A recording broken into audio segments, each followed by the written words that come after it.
Hello and welcome back to another episode of Finger Guns with Tony, Dave, and James. I am your intro boy and co-host James, and I am joined with Big Tasty Tony B. Hell yeah, and Dramatic Dave. Excellent. Why dramatic? You know what? I'll get to it later. Do we really need to know why he's dramatic? He's fucking I came out of the womb dramatic. It's Dave we're talking about here. It's true. It just makes sense. We once again kind of decided that 3 is not enough. 3 is only a crowd, but we wanted a party. So we brought on special guest and super friend of the podcast, James, with us. Hey, buddy. Good morning, Vietnam. How's everybody today? All right. I think it might be morning in Vietnam, to be honest. It's that's why I said it. Probably is. Yeah. Yeah. It might be. Probably I don't know. is. What is the time in Hanoi? I don't keep track. But hi, welcome. Thanks very much for having me, guys. Yes. Very welcome. Yes. So excited that you are here. This is a good one. There's now 2 Jameses though. So Well, I was thinking about that. James Yeah. squared. I mean, we can bring back our old recognition names of, I can go back to cousin James and we got friend James. That's how I have to introduce you to people. Is this is cousin James, and they're like, why do you have to call him cousin James? It's a long story, but don't yeah, worry it about it. just makes sense to us. Yeah. That's what I matters. still have you both in my phone as cousin James and friend James. That's You know, again it's fine. to mistakenly. I don't want to see what you're texting cousin James because I know what those messages look like. Yes. Yeah. It's The only not- person I it's don't not have to always do that to is you. You are just James in my phone, and that's Oh, fine that makes because sense. I know who I'm talking to. It's not myself. I can honestly say I think you might be the only other James I know, and I'm going to keep it that way. Yeah. Keep it that way. Hi, nice to meet you. What's your name, James? No. No, I already have one of those. Yeah. You guys want to get going? You want to talk about some movies tonight? Always. Got some things. Got some Always. things we can talk about. Yeah, Let's fucking do it. let's do it. Finger guns.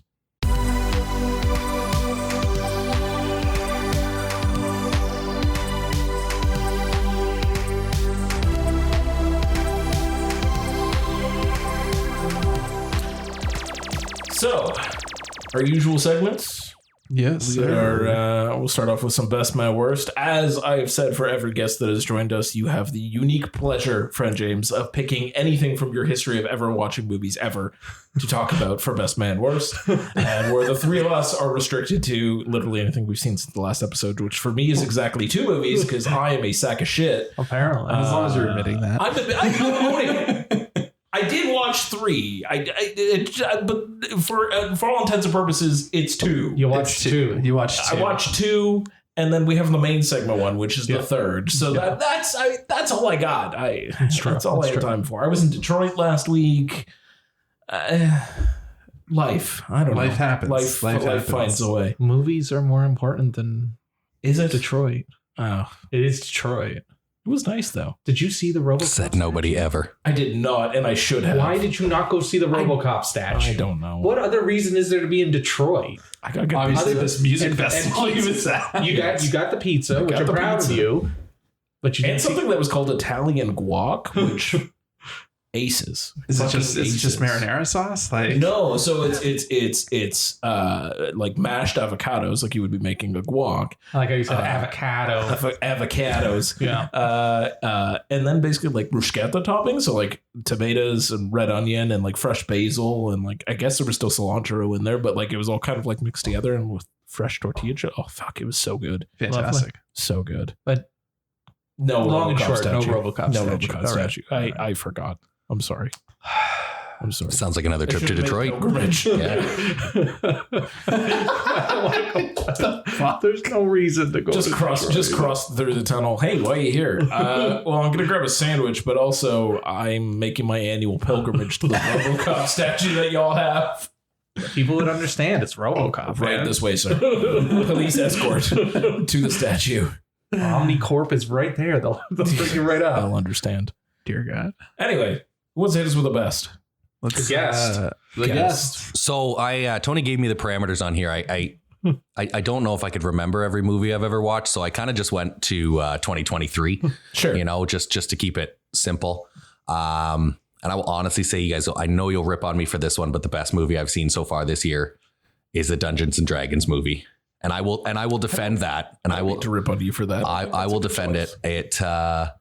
That's on brand for you. It is. Well, that's I was about to say, if you said that was the worst one, I would be more. I would be more curious. fair enough. And I will say my main reason for loving that movie so much is it feels like a game of Dungeons and Dragons. Yes. Anybody who's played a game of Dungeons and Dragons Absolutely. knows the amount of stuff that went wrong in that movie is completely natural for a game of D&D, 100%. and that it felt so normal. It felt so natural. It was just a blast. It was fun. Was Michelle Rodriguez crushing on like little people? Is that like canon? Is that That there's always people crushing on little people in D&D. The little races tend to get some flack, which is Are they as hot as Bradley Cooper?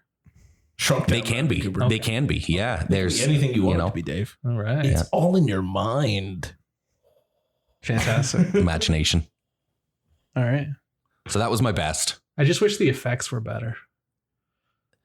Have you seen the original Dungeons? Okay, Yes, I so saw that was my baseline, and it went in the right direction. Jeremy Irons. Jeremy Irons is in that movie. Wow, I wish they Marlon brought him Wayans? back. Marlon Wayans, yes, I correct. really wish they brought Jeremy Irons back. I'm sorry, but that sounds like a winning combination to me. Actually, there is a sequel to that movie that apparently is very hard to find. I've never seen it myself, but it follows the disgraced bad guy Demodor after he is like, Interesting. yeah, I've been looking for it. I've never found it, but one of these days I'll get around to watching it. It's a legit movie, not a porno. Okay, I can't confirm that it's not a porno. Yeah. That would actually make more sense, wouldn't it? Yeah. Into the shit. Into the, yeah. That triple X makes a lot more sense now. Yeah. Okay. There you go. Yeah. There you go. All right. Well, consider me duped. Still better than the original. Wow, every time I Google it, why do I only get X video links? What the fuck is this? I love it. That's a good choice. I like that. That's for me. I felt like it was on brand. It was a toss up between that and Cocaine Bear, only because I have not laughed as hard at a movie as I did with Cocaine Bear in a while. And I don't think it was supposed to be that funny, but It needed more of the bear snorting coke off like disembodied limbs. see, I thought the fact that they had it at least more than once was like, I was happy that they at least had it more than once, you know? Oh my goodness. Yeah. He was just so happy though. He just wanted his bricks of cocaine. She just wanted the bricks of That's all she cocaine. wanted I'm to sorry do. for misgendering the cocaine bear. You got to get it right. My bad. It's Pride Month. You have. It's my bad. cannot- I'm taking ownership, Dave. Okay. I'm just making James is sure. taking accountability. A lot of A accountability. lot of on this accountability in this episode. Look, I'm admitting my fault. I am but a human All right. doing unpaid work for this podcast because I like it. You know how much unpaid work I've done for this podcast? You know how much unpaid work all of us have done? It's true. It's a lot of work. It's true. Somebody fucking MeUndies, can give me a sponsorship, please. I need some money. Is this the point when we plug the Shutter sponsorship or the Criterion? Oh, man. Squarespace. We should get Squarespace, yeah, Go yeah. on. That's just the rite of passage if you have a podcast. Yeah. We need that. What's the ball trimmer one? The manscaping. Oh, Manscaping. yeah. We'll get that. We'll get that. Or money. NordVPN. NordVPN is the real NordVPN one. is a Yeah. huge one. There we go. There you go. All right. If any of you are listening to this, anybody who works for any of those companies, please drop us a line. Please. Or just like Cineplex. I don't know. I'll plug Cineplex. I rag on it enough, but I'll plug it. You run me my check. I'm easily bought. I like it. You can silence this negative critic No, for a no cost. $50,000. that'd be good. It's a pretty good sponsor. That's not terrible. Yeah. Nice. Okay, all right. Sponsorship. I would sing its praises. Dave, give me a best. All right. So I wasn't going to talk about this one. I was going to talk about it next week, but I realized that I didn't. My other best was Puss in Boots, and I mentioned that last week. You did. And I've been watching a hell of a lot of Puss in Boots. Sure. Because my son is obsessed. You have a child. Yes. And he's obsessed with Puss, and he's obsessed with death, which is, bleak. All right. That's fine. Bleak to say the least. But my best was a little film called Chasing Amy. Oh, you Which I rewatched that? haven't watched in forever. Good Lord. Forever Good and call. a day. Yeah, I had to bust out my old Criterion DVD. Oh, okay. I was going to say, was it VHS? Did you have to blow the dust off it? I blew the dust off the Criterion DVD, and I had to blow on the back of it to put it in, make sure it still worked. Oh, yeah, I bet. Yeah, friend of the podcast, Matt Layden, bought that for me back in the early nice of him. aughts. Early aughts. That was one of your first Criterions, wasn't it? It was. I was very proud to have that. Nice. I didn't know what Criterion was. I just knew it was a big deal. Yeah. But this movie, it's a little overwritten, like most Kevin Smith films are, but it's kind of revolutionary. It's very frank discussions about like sex between all sorts of genders, and like most of the cast is gay, or for some reason they are bisexual, but they refuse to use the word bisexual in it. Interesting. Like everyone has to be gay. You can't be bisexual. So I guess either Kevin Smith didn't understand bisexuality, or in the 90s it was you were gay or nothing. I don't think that word existed in the 90s. Yeah, it was. Letterboxd review. A whole lot of these problems could have been solved if it just admitted they were bisexual. Yeah, or pansexual. Yeah. Like You just gotta love. Know any better then. Kevin apparently, Smith did not know any better then. well, he knew well enough to talk, like Yeah. to give this dialogue, this frank dialogue, which is impressive for 1997.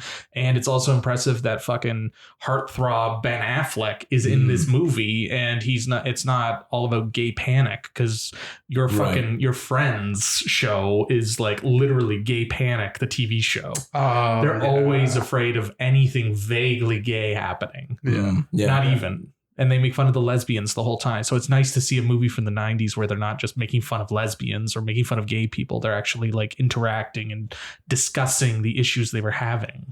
Yeah. Right? They use the FAG word a little liberally, but It was the late 90s. it was the late 90s. But again, they were gay characters saying it, and Ben Affleck only says it once, and he doesn't use it derogatory. So I was like, okay, fine, Ben, you can. They were doing the best they could for the time that they were making that movie.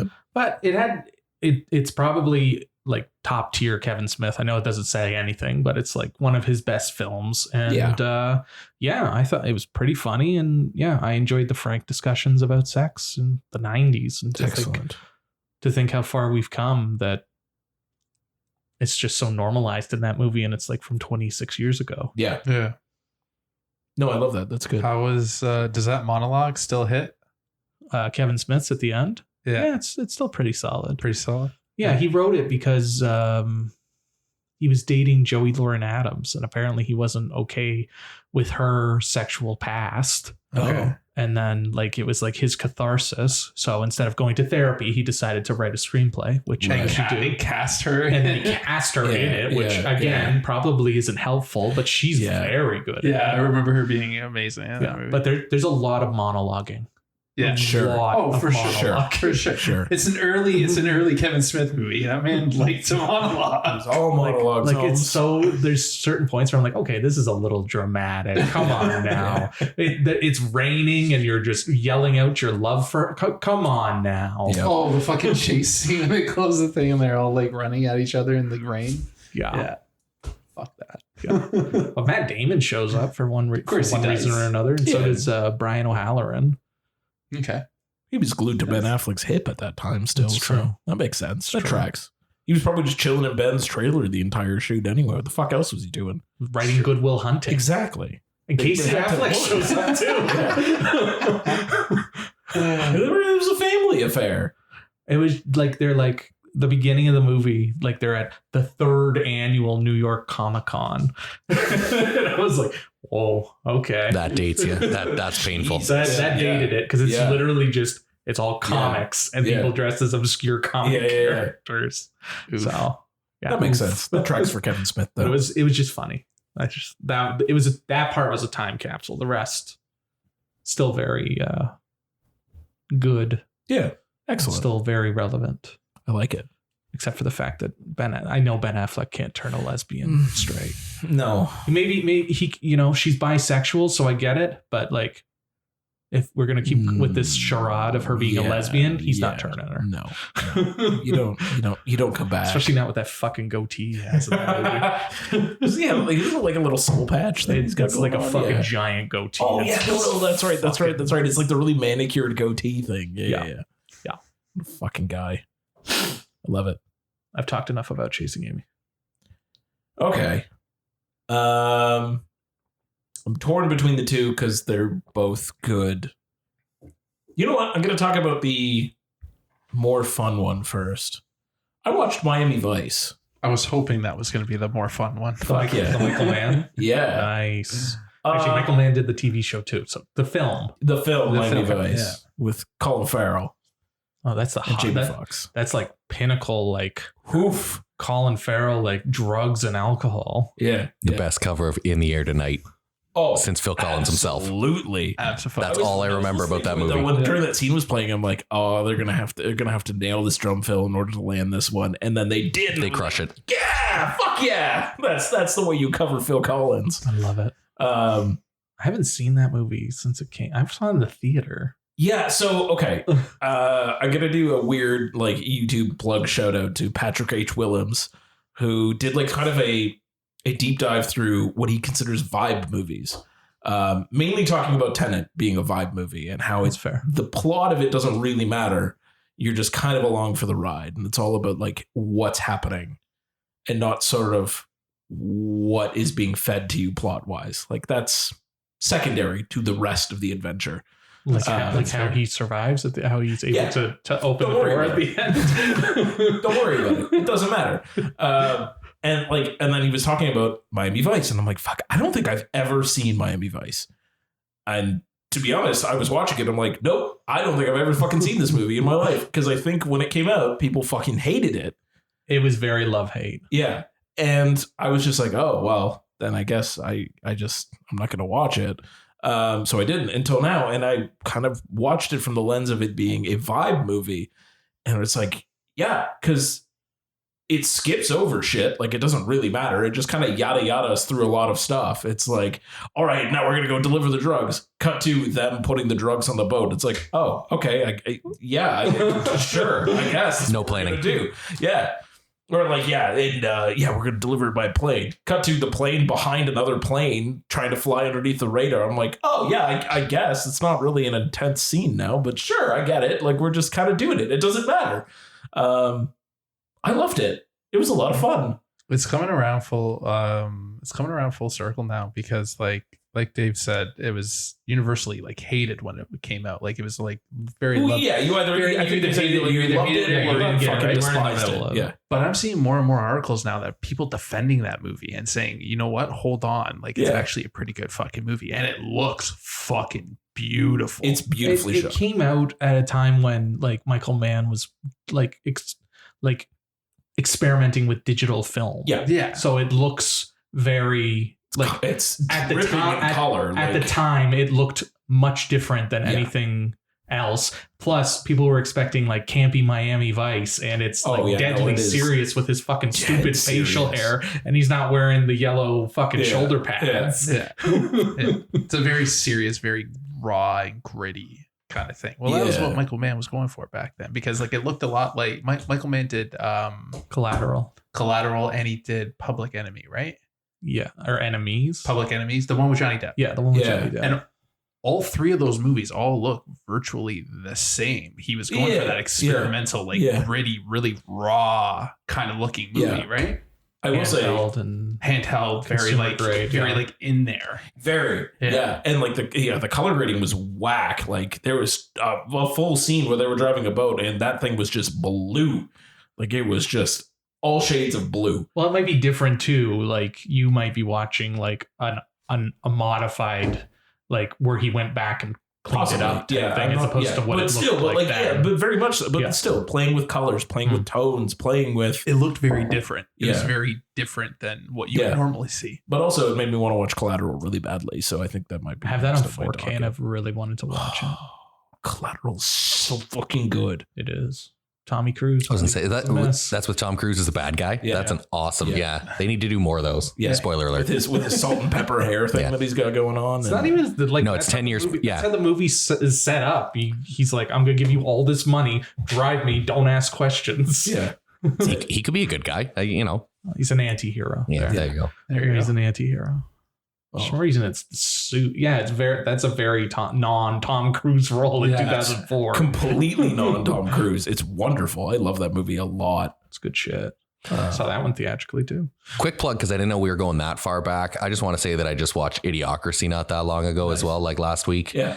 And wow, that movie is way ahead of its time in my books too. I know I'm 20 years late in watching it, but wow, I was so floored with how many things I think it's better that you waited. I agree. I think it would have hit the same way it does now. No, I don't remember liking it when I saw it back in whenever it came out. I could understand not liking it. Yeah.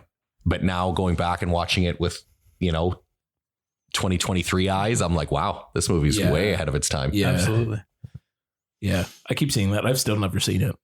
I've only seen it like once. I watched it was like one of our library. Yeah, it was one of the library movies. Nice. Yeah. I still can't believe it's from the fucking guy who did Beavis and Butthead. Like, what the fuck? That's Judge, man. He made a lot of. He's done some great stuff, man. Yeah, definitely. King of the Hill. King of the Hill. Silly V. There you go. Oh. Office Space. Oh yeah, that's right. That was him too. All right, boys. For my best, I'm probably gonna get flack from the two of you, but I won't get flack from James because this is one of James's favorite movies. Oh, it is a little film from 2006 called Accepted. I love that movie. Ask me about my wiener. Oh, sure. That was your best Battle Royale. I'll give you a mat on that, or like a high mat. I can't see you put it as a honestly, best. I really wanted to watch. I was going to talk about Blackberry, but like honestly, man, this fucking movie is like a warm hug.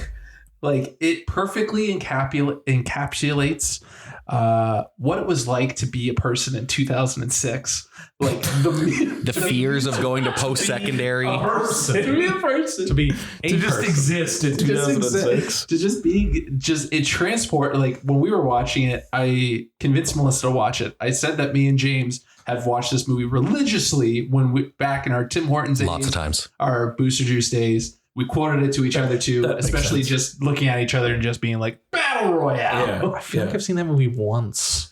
You're missing out. Watch it with 2023 eyes. Justin Long. Scream Queen Justin Long. Scream Queen Justin Long. It has got to be his best performance like ever. Barbarian motherfucker. I still would go with Accepted. I will say he shows up in Idiocracy as well, and it made me howl. Yeah. That's a great cameo. I don't even know if it's a cameo, but he was in it for about 5 minutes. Yeah. And there's so many people in this movie. There's Justin Long. There's Jonah Hill. There's Blake Lively. Sure. Lewis Black. Lewis Black kills Black is in it. He fucking kills it too. It is so funny. It is so dumb. Take it with a grain of salt. It is not a good movie.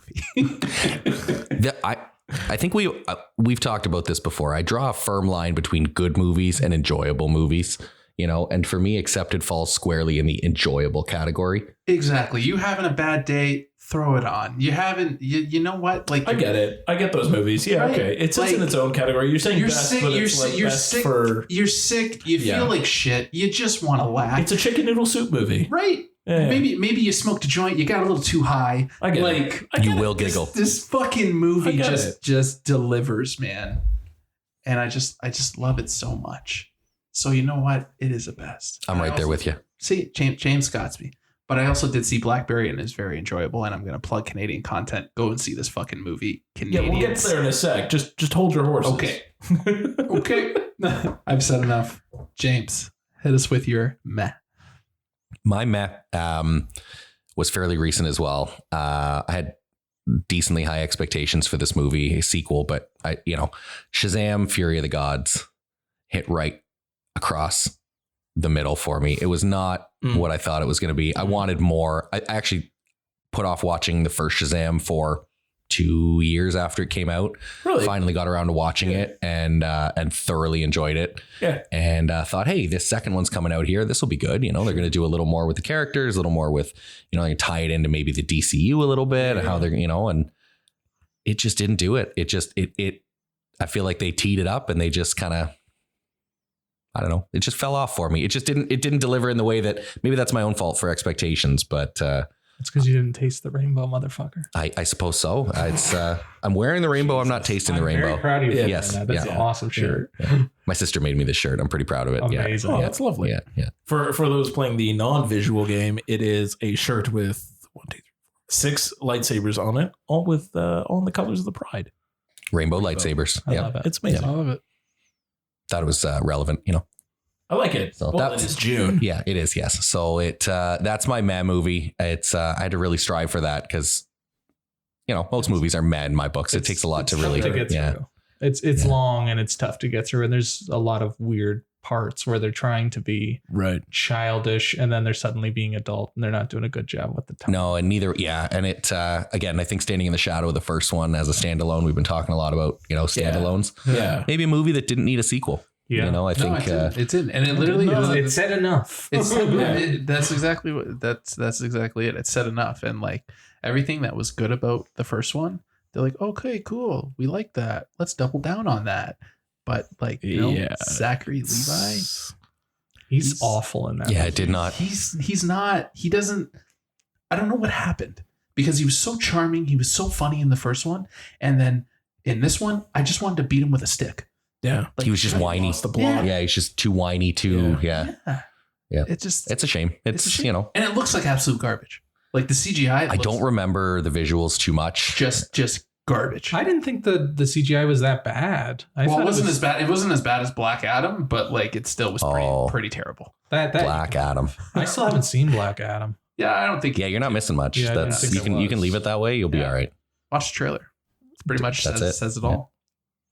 Oh, here, Dave, I'll do this for you. I'm going to do this off camera for you. There you go. Now you've seen the movie.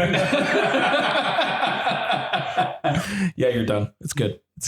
But also, but the DC, could be Hova. We don't know. I was about to say, wasn't that the Hova? Hova. Like the DC hierarchy was going to change, and now the Fast and Furious hierarchy is going to change. Honestly, I think my favorite part about the Black Adam movie is Dwayne Johnson trying so hard on social media to make it better than it was. Just really trying. And I was just like, buddy, no. You're not going to do it. Yeah. Stop, man. Just stop. It's already dead. When he was arguing about the financials. Oh, God. And then what's his name? Zachary Levi was like telling people not to go see John Wick. Yeah, I do. Yeah, see Shazam because it's family friendly. Meanwhile, somebody is like forcibly falls to their death, and you hear the splat. Yeah, well, probably still a little more family friendly than John Wick, a little more. Yeah, splitting hairs there. Yeah. The Wonder Woman cameo is kind of weird. Spoiler alert. Spoiler alert. It's not they put it in the TV spot. It's not a spoiler. All right. Sounds good. It was weird. That's my math for you. Dave, hit us. All right. My math is a film that came out a little while ago in theaters. It's probably on VOD very soon. It's a film called Mission Kandahar with Tony's boy, Gerard Butler. Oh, yeah. If I don't see another Gerard Butler movie for like 5 years. No, Tony, I think I'd be okay. Tony, you're squarely in the dad action movie drama now. I watched. You're a guy. I watched 13, Gerard Butler movies. You're a guy now. Not enough. Jesus Christ! Not enough. It's direct. You made me watch Geostorm. I did, and I apologize. You should. I'm not gonna lie. I'm actually more impressed that Gerard Butler's got more than 13 credits to his name. That's he found his calling as a B-movie actor. He found it. He's pumping out dad action films. Your dad will love Gerard Butler movies. Like he's just pumping them the fuck out. Wasn't there? You are a dad.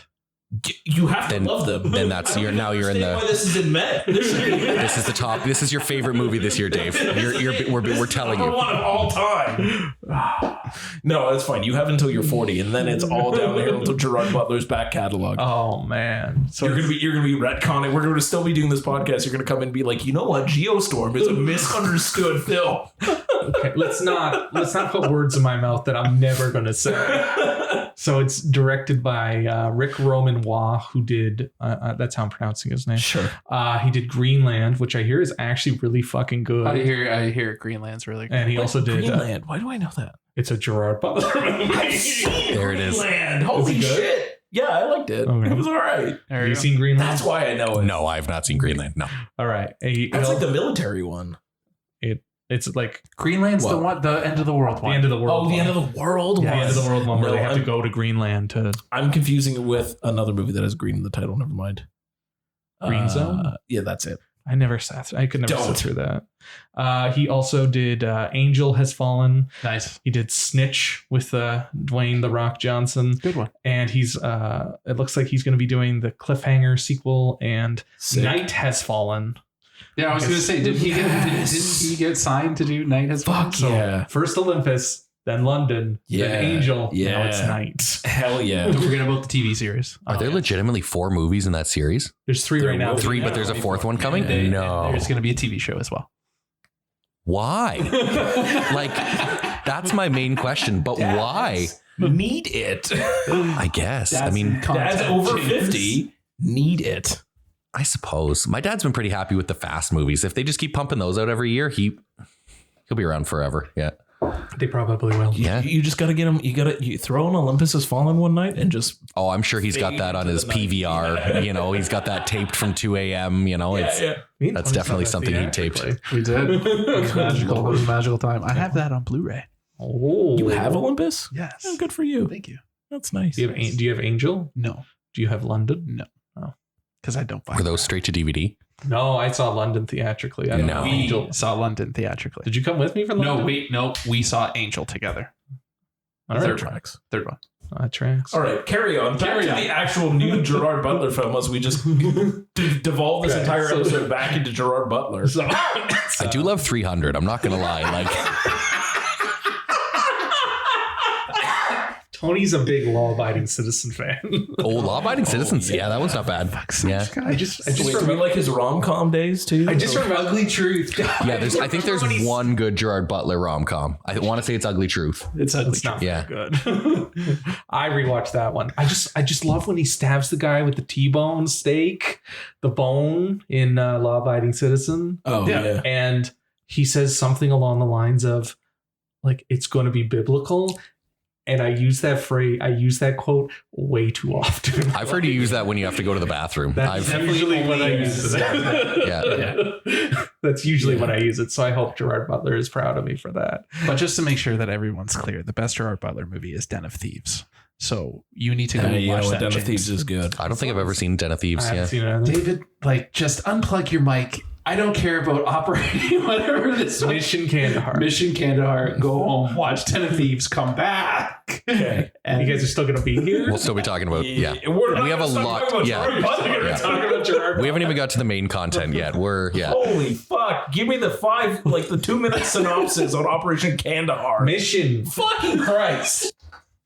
So it's called Mission Kandahar in Canada. In the States, it's just called Kandahar. Sure. It's he's a CIA kind of like operative, like right. black site, like disavowed. Like he's a ghost, and he helps kind of with they blow up in Iran. It's like a silo. Okay. It's like a nuclear silo. Sure. So he helps blow it up. There's some blowback. He's on another mission in Afghanistan and his cover's blown. So him and his interpreter, who is played by, where is your name? I want to say it right. He's played by Naveed Negahban.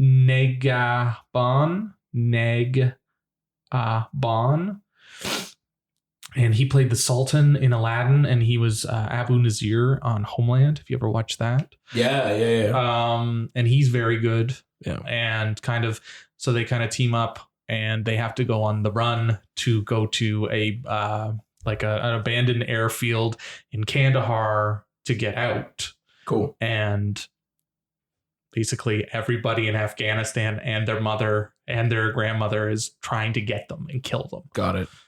So when they're actually like on the run, it's mildly enjoyable, but it takes about an hour of 2 hours to get to them being on the run, and it's a lot of political nonsense.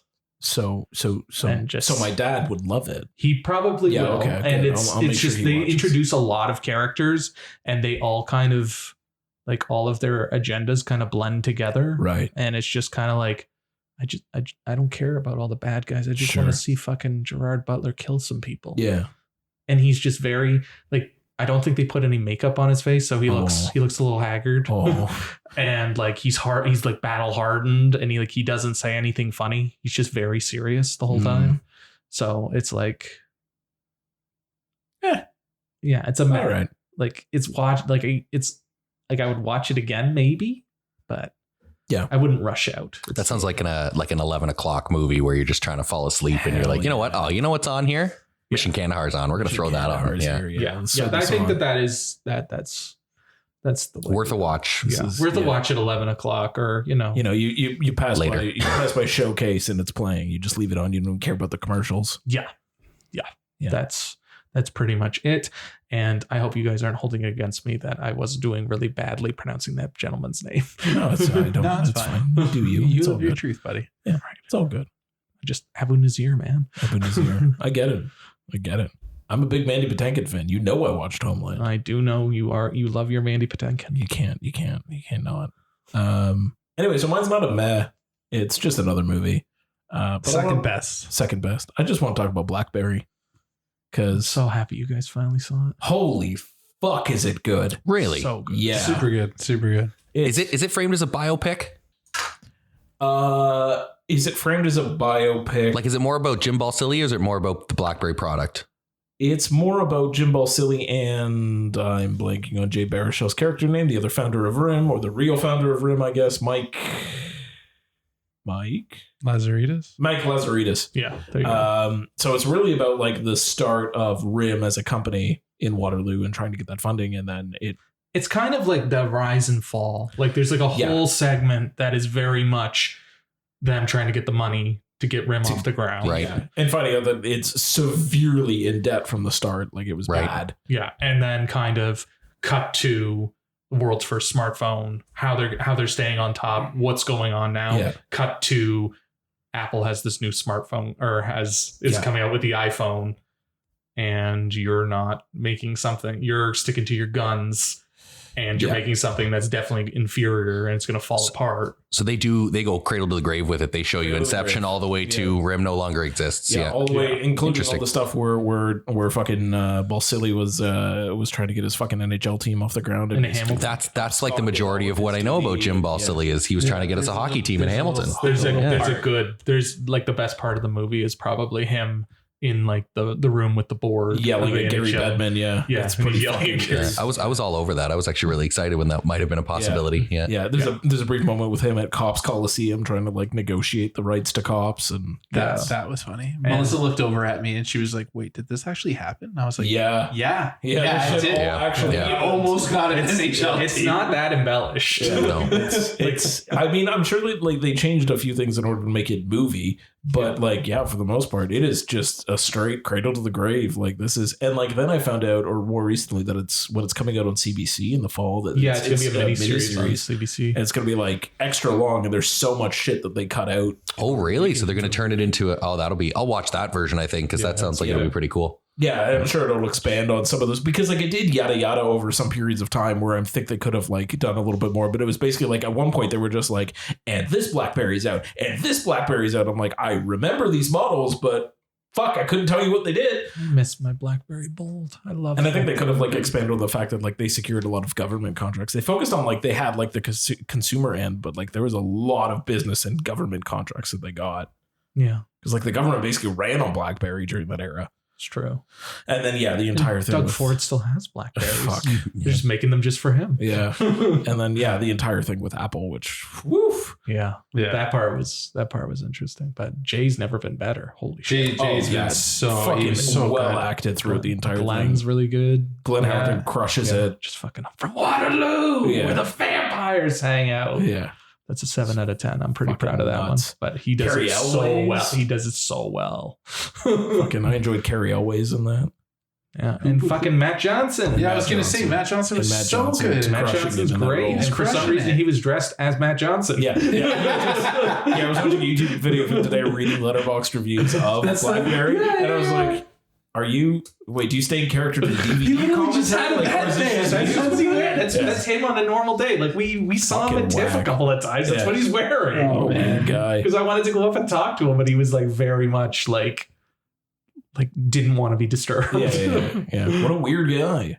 Wow. But honestly, artist. fucking excellent. And yeah, if you hang out until the fall, it's coming out as like a mini series Awesome. on CBC. I'll have to check that one out. Yeah. I think it's on VOD now. It is on VOD now. VOD now. Yeah, but it's definitely worth the watch. I'm a little sparing on my biopics.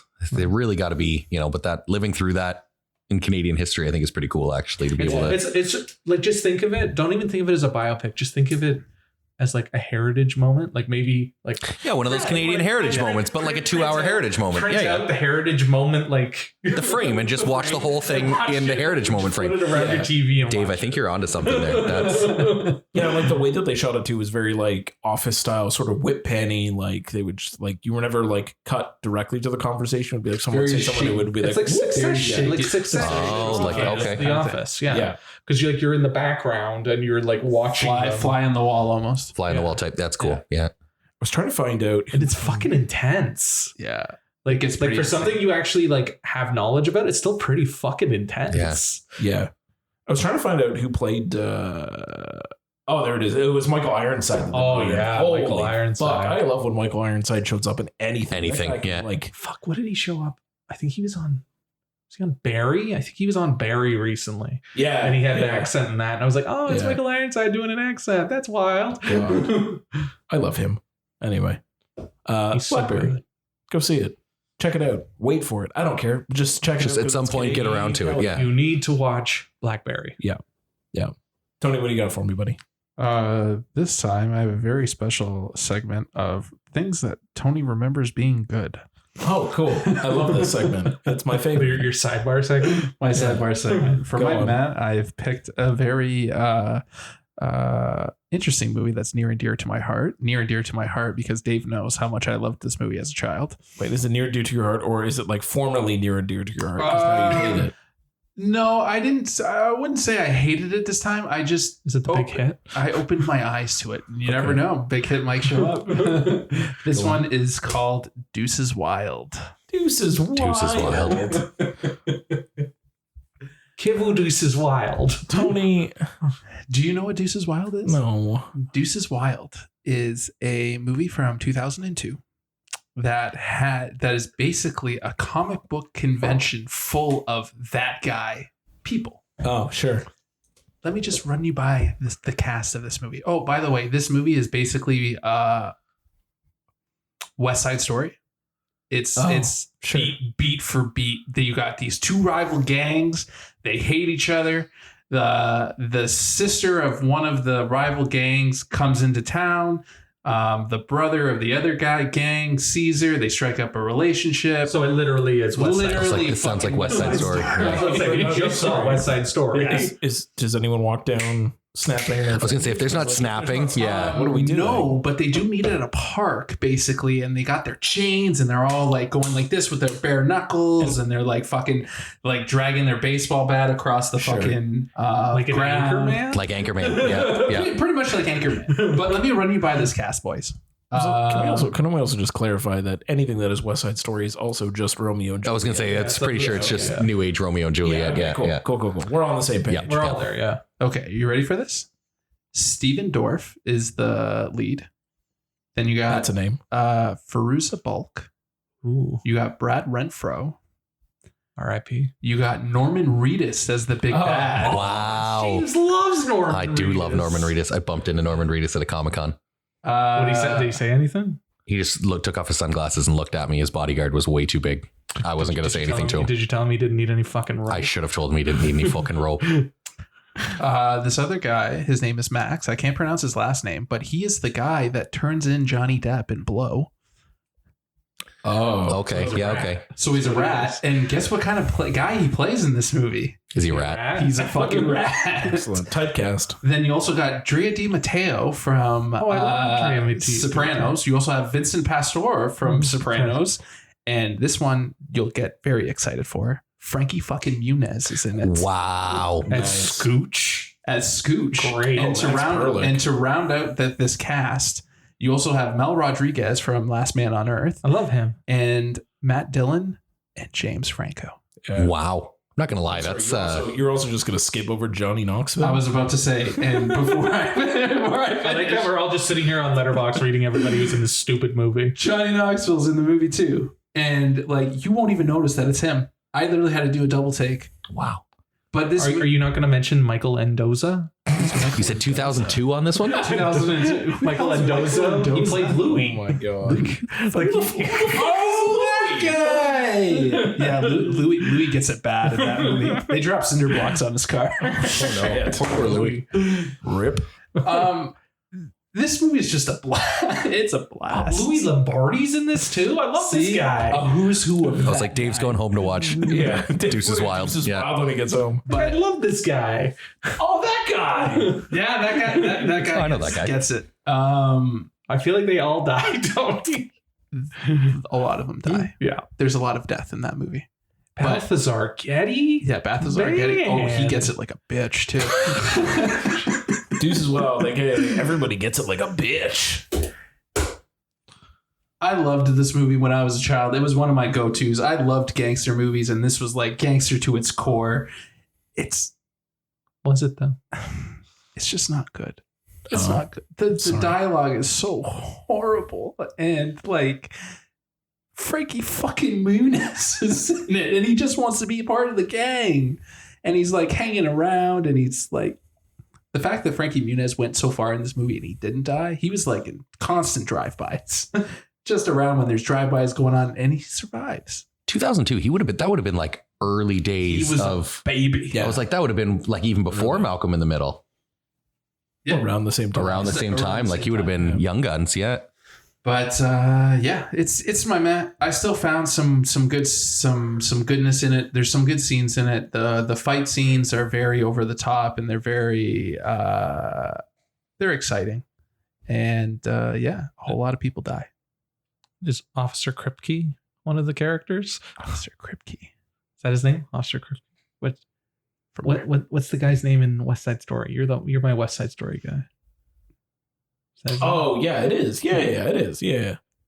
Fuck that. I was like, what the fuck are you? He's taking you back. Yeah. But when you go from when you put West Side Story on the screen and you put Deuces Wild, it's like it's beat for beat, man. I didn't realize it in 2002 because I obviously hadn't seen fucking West Side Story. But where's your first problem? There's my first problem. But looking back on it, it's his second and his third and his fourth. Yeah. Beat for beat. Is it bad that I thought the entire cast of the Newton Boys was also in this movie? Because I swear to God, I assumed Skeet Ulrich was in this movie. No, that was Norman Reedus. I can see why you had that mistake. Fucking Matthew McConaughey, Ethan Hawke, and Vincent D'Onofrio. That sounds like a banger. So you need to watch the Newton Boys next. I need to see where it lands. I got my homework for the next 2 weeks. Next 2 weeks. Newton Boys. All right, let's go over the worst. Worst. I don't even have to go into this one a whole lot. Shotgun Wedding. It was my worst. I was shoehorned into watching that one as a light Friday night, let's just sit down as a family and watch a funny movie about a wedding. Wow. I almost walked out of a free movie. That's fine. We were shoehorned into watching it for this podcast. Fair enough. Yeah. That's time I'll never get back, and like normally, Jennifer Lopez, and Timothy Olyphant, I can't go wrong. Love him. Or is it it's Duhamel. Sorry, it's the other one. Yeah, it's sorry, they're but I do interchangeable in my books. Yeah. And I love that you call him Ollie Fantastic. Yeah. It is Josh Duhamel. Sorry, it's the other one. He, I don't know, it just didn't do it for me. The chemistry was bad. The storytelling it should have been more entertaining, and it just wasn't. It was just boring. It really wasn't. For a movie with, having a wedding that goes up in flames and gets, gangsterfied, like it should have been fun, more entertaining. Was not. I'm not going to go off on a tangent on this one because that one, anybody who's seen it knows. You said free movie. You wanted to walk out of a free movie. On a scale of 1 to the devil inside, how bad is it? Ooh. Because that was a movie I wish we walked out of. Yeah. I don't think it was quite as bad as The Devil Inside. Like I said, my wife enjoyed it, so there was at least some takeaway from it, like one hair shy of The Devil Inside, I'm going to say. Yeah. All right. That's a personal scale on that one. Yeah. That's fair. It's fair. I read an article about The Devil Inside recently. Did you? Yeah. Is it retconning it, saying it's the greatest film of all time? No, they were talking about how pissed off the audience was that it ends on a website. Go to this random website to see more. Ew. And because we went to a preview screening, the website wasn't up yet. Wait, is the website still up now? I don't know. I don't remember what It could be. Yeah. I wonder. I don't think it looks like the Space Jam website. Well, no, nothing does. That's preserved in a time capsule for life. Yeah, okay. Worst me. Oh no. Ted 2. Why did you watch Ted 2? Yeah. So I watched Ted. I was just browsing Netflix as I do, and Ted was there. I was like, I haven't seen Ted in forever. I haven't seen Ted in forever So either. I watched it. Not as great as I remember, but it was fine. It was passable. And then I was like, oh, Ted 2's here too. I forgot. Have I seen this? I have seen it, and I forgot everything Immediately. Yeah. And I've pretty much forgotten everything since. I remember seeing that in the theater and almost getting up and leaving after that opening fucking number at the beginning. It's so unbelievably bad. Like they just redo jokes from the first one that weren't good the first time, and they just beat them like a dead horse. For some reason, they keep having this like reference where if you look up anything on the internet, it always just comes up as black cocks, and they just keep going back to that. And I was like, this wasn't fun. Like this wasn't funny the first time. Yeah, it wasn't funny the first 7 times you did this, Seth. Like, why are you still going? Yeah. But there's a funny bit which I really resonated with, where he's, I guess, Mila Kunis was pregnant, so she couldn't come back. So they like retconned it, so she got they got divorced. Oh. So for some reason, Ted's on the computer on his laptop, and it's just like a sea of porn, and they're just like yelling at each other about the laptop. Yeah. And he's like, "We gotta destroy this," and they like go outside and like they destroy it in an alleyway, and he's like, "Okay, I think we're good." He's like, "We're not done yet," and then they like go into like a lake and fucking bury it in the lake, and I was like, this is a Family Guy gag, but I love this gag. Yeah. This is hilarious. Well, that's what worked with the first one. That's why the first one worked, is because I didn't think they could put Family Guy to live action. And sure enough, they pulled it off. Yeah. And you're saying how you forgot about it. I'm pretty sure all of the memorable moments I can think of from Ted, the Ted franchise, are from the first movie. Yeah. I don't think I can remember a single thing about the second movie. Prequel series for Peacock. Really? Yeah. Which... I mean, all right. I don't know how many times we can watch that. We still say, "Ayo, Kareem." I know. I was gonna say we do. Ah, you suck, Kareem. We also say you're never really alone. You're never alone when you're with Christ. Yeah. And I do often think about that scene with him in the grocery store where he puts like the fucking hand cream on his face. And he's like, "Oh no, is that the line? Is that where we draw the line?" I'm gonna do something I call a dirty fog. See, like these are good bits. Movie. The second one doesn't have those bits. I'm sorry, that first movie is still like, it's still up there. You say it's not that great anymore, but look, no, it really is. Yeah, good, like there are some really good lines, good bits, but like when like fucking creepy Giovanni Ribisi, come on, like, that's the best part. Like he fucking captures it or kidnaps him. Like that part's not as great. Keeps calling him fucking Sinead O'Connor. Oh no, she don't look so good.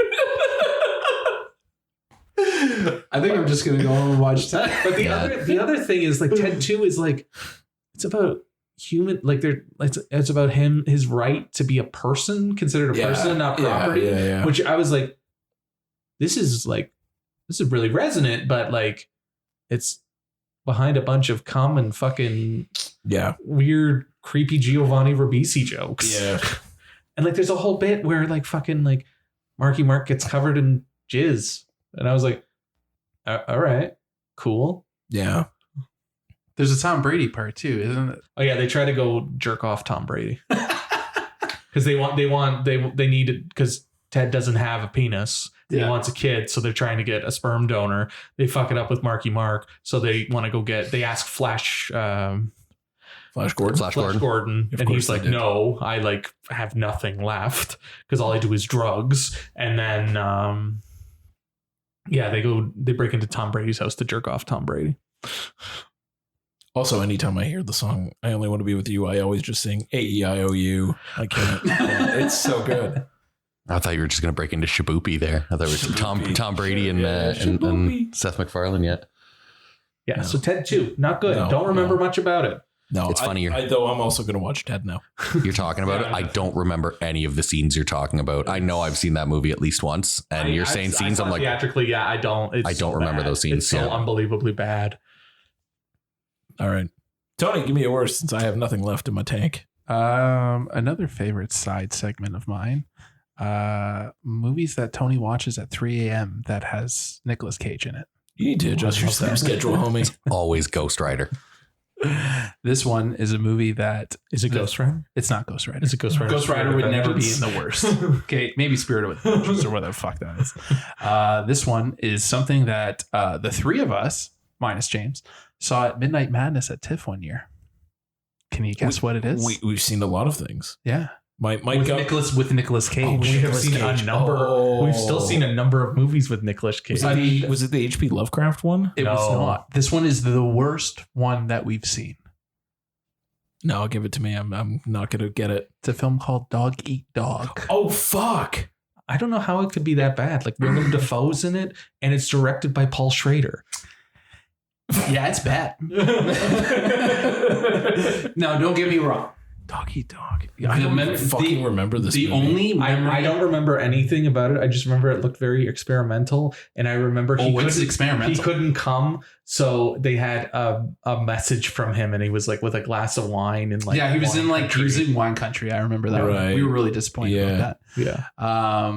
So the only memory I've had of this movie was the beginning when Willem Dafoe just brutally like guts a mother and her child. Oh, Right. as you do. As you do.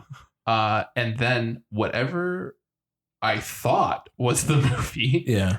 but after watching it, I finally realized that I actually passed out about half an hour into that movie. Right. And whatever I remember Yeah. was what I was actually dreaming during that movie. Oh, cool. Cool. Because I thought I hallucinated that movie, and Yeah. none of what I hallucinated was actually in the film. That was Color Out of Space. You were that was hallucinating Color Out of during that Space. movie. Yeah. Yeah, there's not much to really say about this movie. Like, it's not as bad as some people may be led to believe. Like, Right. Willem Dafoe is still fucking certifiably unhinged. Nicolas Cage That's Willem Dafoe on that's a normal Willem day. Dafoe on a great day. It does feature a great cameo by Paul Schrader. And Nicolas Cage is Nicolas Cage. But this movie How could it be bad? How could it be bad? But it's bad. It's bad. And like the fucking ending just goes out into this fucking dreamlike sequence that plays out for an extended 15 minutes, even though that like you already know what happened. Right. Spoiler alert, I just want to let everybody know. Nicolas Cage gets caught, but because a cop gets killed, the cops are like a little bit mad with him. So they handcuff him to the door handle of the car, and they just do donuts around a fucking dirt thing while dragging Nicolas Cage. Sure. Yeah. That sounds. That's violent. Yeah. That's just violent. sounds- Yeah. Why would you do that to Nicolas Cage? Right. And like they had this little side thing where he's like, he looks like a young Humphrey Bogart, and he says that to somebody.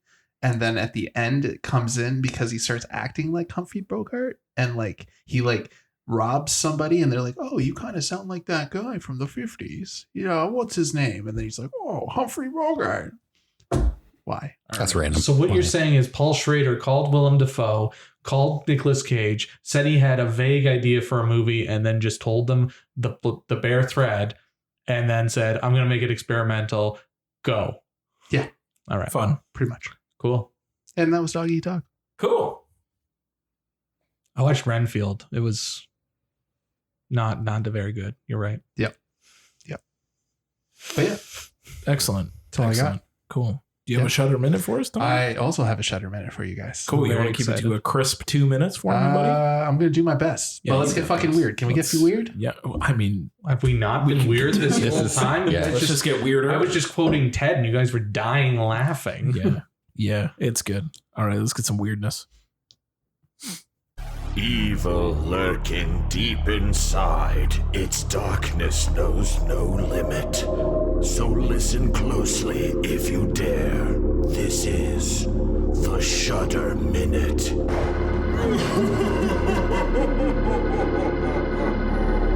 Go. All right, this Shudder Minute is brought to you by the film called Influencer. And the letter C. And the letter C, obviously. Right, excellent. Pretty standard. This movie is about a it's about an influencer named Madison. Got it. She finds this. She's struggling. She's backpacking alone. Her boyfriend ditches her on a trip that they planned together. She's there by herself. She meets this girl named CW, and things get weird. Cool. Like her name's CW. Mic drop. All right. Like Yeah, her name's CW. like they just call her like, hey, C-Dubs. Yeah. Is she a network full of like teen romance shows? She's just one letter away from having an aardvark for a brother. I was about to say, is it like fucking Arthur? Thank you. Oh, you guys went that way with it. I went like the CW, you know, like the I got you. The woman that plays CW is actually named Cassandra Nod. James, you might recognize her because she's from The Descendants. And I know you watched that with your daughter. I have seen The Descendants. I would be lying if I said I knew which character that was. Yeah. Is she I don't watch them that close. Is she one of the She's not Mal or Evie, so I know who those ones are. Ursula's daughter? Is she No, that's Uma. I know who that one is too. Either way, James, like I said, I summed it up for you because if I say anything else about this movie, it will completely ruin it. Right. I will. But is it good? Melissa liked it. Sure. One to Nocebo? One to know. See, Yeah. no, we have a new bar now. Bone Woman. Who's Sarah the Bone Woman? Yeah, that's right. Yeah. It's supplanted Nocebo. Yeah. So on a scale of 1 to Nocebo Bone Woman, it's under. It's under. It's less under. than. Less than. It's still Just it's under, or Like, like is it 5 out of Nocebo Bone Woman, or is it one we should watch? It's definitely one you should take a you should check out only because It's bananas. it completely flips the narrative 20 minutes into the movie. huh? So it's like that's that fine. random Allison Williams movie I watched on Netflix. God, the one with the violin. Yeah. Yeah. You know what I'm talking about? It doesn't so much do a 180 like that. It just completely switches the narrative. It completely switches the narrative. Like it's going in one direction and then something happens. Credit scene, because this is one of the movies where the credit scene comes in 25 minutes into the movie. And it goes in a completely opposite fucking direction, a direction that you weren't anticipating. You got me hooked. Yeah. I'd watch Sounds that. interesting enough. It's definitely interesting. It has a couple good moments and stuff, but it doesn't really stick the landing like Nocebo, and it definitely doesn't stick the landing like Bone Woman. The movie I'm talking about is The Perfection. The Perfection, yeah. Yeah, no, it's not as crazy as that. I think The Perfection kind of takes the cake for Have you seen The 180s. Perfection? No, I haven't. I've heard of it though. I haven't seen it. Yeah. Yeah, it's Good one. Yeah. That was a good one. It's a journey. Yeah. It's Yeah. a journey. It's exactly what he's describing, like Yeah. a 180 in the middle of the movie. Yeah. But Wild. yeah, that was my Shudder Minute. I'll take that. Yeah, I summed it up pretty well. It was you fucking guys who. I didn't say anything about that. You were great. That was only a 3 minute and 23 second Shudder Minute. So that's applausal. You right. want some ASMR can? That's for our ASMR fans. There's not many of them, but there's one or two. They exist. Let's talk about some main shit, yeah? Yes. I think we've talked enough. I'm getting Fuck, sidetracked. yeah. This is what happens when we bring friends to the podcast. Yeah. It's true. I had a different level of chemistry. It's a catalyst that nobody's prepared for. No, it's our guest problem. We just get sidetracked because all we want to do is just talk movies with you. Yeah, that's the best part. I would, if it's a 4 hour, if it's a special edition, seasonal 4 hour, holiday edition. 2 parts. Yeah. Oh, Segue. what a good segue. I love that. Thank you. That was for good. setup. That was a good. That was a good. Great Yeah. segue to Spider-Man Across. the Spider-Verse. I've caught myself with that title 8,000 times. Yeah. I keep swapping it for inside or into because I'm so used to into because they didn't change much. It's true. I keep thinking the next one's called like Below the Spider-Verse. Across into the Spider-Verse. Into? Across the Spider-Verse. Across Beyond, and then isn't it? beyond. I think. Yeah. Beyond, Yeah. Yes. So spoiler alert. It's not really much of a spoiler, but yeah, it does end on a Well- cliffhanger. It does end on a cliffhanger, and there is going to be a part 2. So let's just preface it with that. Correct. And I think, and more to, I think what James is trying to get at as well is like, minus maybe the three of us who are chronically online, they did a pretty shitty fucking job explaining that this was a part 1 of 2. The first trailer did. And I will give it that. The first trailer at the very end was like Across the Spider-Verse, and then they stamped a giant part 1. That's because they were calling it a part 1 at that point. Correct. And then they kind of dropped that, but I think that messaging kind of got lost afterwards, that it was going to be a 2-parter. We knew it because of that beginning one, but if you missed that, and I think that's kind of where, that's kind of James and I were talking about that when I came in. I tried to stay a little bit cleaner on the trailers, and I saw the character posters and that kind of thing. So I knew how they were going to go about introducing some new characters, but I was expecting a full story, which you somewhat get. I mean, it is a full story with a question mark, and that kind of left me, I was a few seats away from Tony in the theater there. And immediately after the credits started rolling, I got up and went over and sat beside him and said, "What the hell, man?" Like, and we immediately got into talking about that and how that was a bit of a shock to both of us. How that really grinds your gears. It grinds my gears. Well, and to that, I'll be honest, I don't see a whole lot of movies in theaters, and this was an exception, because I wanted to come on the podcast and wanted to see a movie actually when it's relevant, as opposed to 8 months later once everybody's seen them already. And so it was exciting to be able to see it right off the bat, but then to now know that I have to wait X amount of months to see the conclusion. Yeah. Sorry, we were all looking at the camera. Yeah, that's okay. That's okay. I was listening to everything, but I was hoping, hanging on every word. I was hoping somebody wasn't coming up behind me. I was a little worried there, but the good thing is, it's only 10-ish months away from you getting to the next one, or let's just call it a year away from the conclusion of it. And to your point too, like it's very much there are some complete arcs in here, or at least some good character development arcs that you can kind of follow. But the main story is definitely a part 1 of 2. Like nothing main story wise is resolved in this. Not giving anything away, just kind of saying we're calling it what it is. It is a part 1 of 2. So as a disclaimer, it is a part 1 of 2. I think it's less egregious than Fast X was. Oh yes, Like it ends at a way more. Like it ends at a decent point. Yeah. This wasn't. Oh, the dam broke. Cut to credits. The fuck. Yeah. Like, but even still, like it. Like I don't know if you guys will agree with me, but it kind of returns to Kings itself towards the end, because there was like at least like 4 spots where I counted where it's like, that's a good ending. That's a good ending. Yes, they did. And then they just keep they weren't 100% sure going. what storylines that they wanted. Like they felt like they kind of had to like put all the storylines in the right spot first before they ended. Yeah, that was a little odd. You're right. Yeah, you're right. I think my only issue, like I was fine with where it ends and stuff, and I knew it was a part 1, so it didn't bother me as much.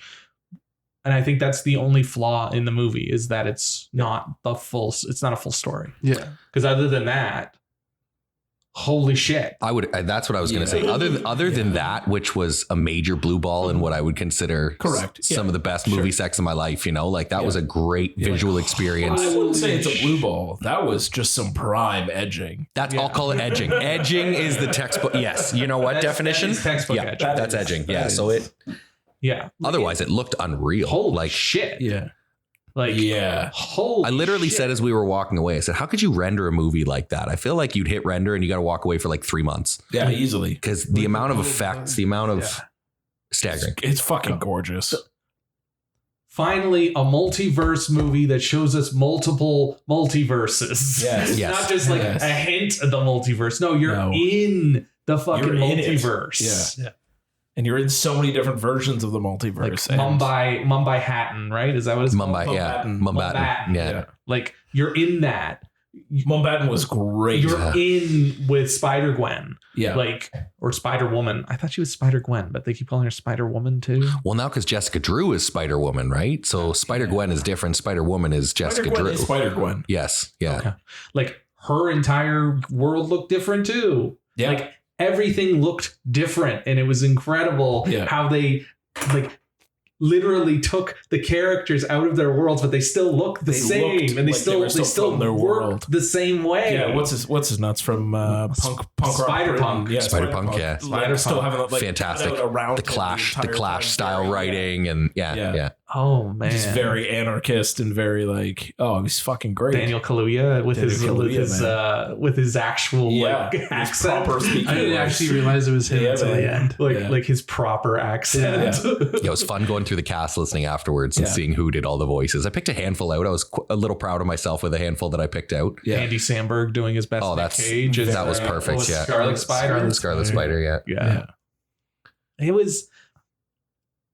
I watched the first one just before, and I remember how much I loved the first one. Like I went into the first one with him, and I was like, it's gonna be a Spider-Man movie, and I was blown away by it. Man. And this one, I was like blown away even further, where I was like, I'm just gonna buy the seat again, and I'm just gonna watch it again. Yeah, it was definitely like a roll it. Yeah, that was another Everything Everywhere for us, where we walked out, and the first thing I was just like, fuck, I just kind of want to watch it again. Like it's just so well done and so well composed. Yeah. And you can look past, like, if I understand why you're mad about the ending, but like I can look past it. Like it's fine. And we kind of talked about that earlier on. I guess the frustrating part is that seems to be starting to be the standard or the expectation with movies is that they're going to break them up. I think it's more my frustration with that standard than this movie particularly. Maybe the fact that I think part of it is disappointment in the fact of how invested I was in that story. And I wanted to see a conclusion. You know, it was genuine emotion, not upset at the filmmakers, but in the fact that I am upset that I have to wait time to see the conclusion to it. Correct. And I feel like because of the way this one ends, as I agree with you, it is a very solid film and I love it. It's rock solid. But if for whatever reason, and I don't think it will, but if Beyond the Spider-Verse doesn't stick the landing, it's going to soil this one. That's fair. And like that's the only thing. They're kind of hedging their bet on it, which I'm sure, given the confidence and like I still like Matrix Reloaded, and I still like Back to the Future 2. Yeah, I guess. Just because the third ones aren't very good, I still like both of those movies. But they weren't part one of two. They were originally. Yeah, I guess they kind of were. But like I like the Two Towers. Like so, Matrix Reloaded ends with a to be continued. Yeah, literally. But they both end with to be continued. Yeah. I guess that's just before they called it a part one. Right. Yeah. And like Mission Impossible Dead Reckoning's coming out this summer, and it's a part one. Well, at least that's very clear that it's a part one. But hopefully it's a standalone story. But even to all of that, we've been growing up on fucking MCU movies where Thanos shows up in the Avengers in 2012, but we don't get his arc until 2018. So 10 months, Crimea River. Yeah. No, you're right. Yeah, I'll give you that. It's fine. Yeah, I'll give you that. But they also had a lot more content in between there that filled in the gaps, right? And that was building a universe at that point. Whereas this kind of they're already established the universe. They're saying here's what we see. They made it bigger. Yeah, they did. They did exactly what the sequel was supposed to do. I just mean, like, my whole thing is just that if the third one doesn't stick the landing properly, it will kind of taint it. But otherwise, I can't see, like you said, I can't see it happening. I can't see it happening. Even if it has like a subpar ending, like I'm sure it's still gonna be great. No, as long as it continues from this, like as long as it doesn't fuck up right in the beginning and fuck up. No, I don't think it will. Will. Then we're good. I don't think. And where they're starting off is going to be real strong. Like they're going to be able to hit the ground running and do a really powerful couple hours of, more than a little excited. I think some of like the timing's a little weird because they're like, oh, you're dead. Oh, this is going to happen in 2 days. Yeah. And like the way it ends is like, it's like 12 hours away. Yeah. So I was a little iffy on that. But like, just, I loved the way they blended the animation. I loved the score. It's still good. And I really, really love how they make Spider-Gwen and Miles Morales both outsiders who don't quite like, they don't know how to be like they're outsiders and they have different feelings. And then that whole stuff with like canon and the existentialism of the canon. Yeah, and the fact that was already gone through hers, and I thought that was incredible. For a fucking animated, like, it's not a children's film, but it's geared towards children. As just a note for our listeners, are we calling this whole thing just spoiler territory? I'm trying not to. I'm trying not to as well, but I think we can keep dancing. Okay, I think we can keep dancing. dancing. All right. Yeah. But I like the existentialism of the whole canon and that they call it the canon. I think that's funny. Yeah. As fuck. It felt very meta that way. They talk about the canon as in it's not just, canon for the movie, but that's Spider-Man canon to anybody who knows Spider-Man as a character, right? You can't undo that. It just is. It has to. Yeah. And I think like that whole arc that Miles Morales goes through also speaks to him being Black and Puerto Rican. Like the otherness of that and how different he is as a character, as a human and as a character versus fucking Tom Holland and fucking Andrew Garfield and Toby. Yeah.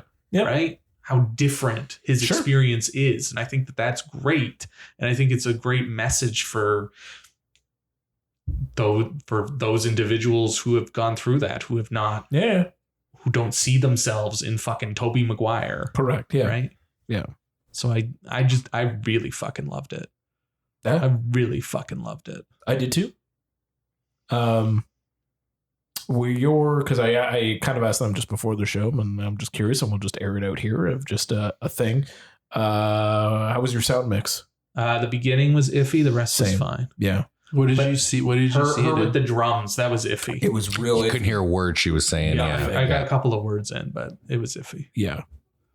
What did you see it in, Dave? I saw it in Limax. Limax?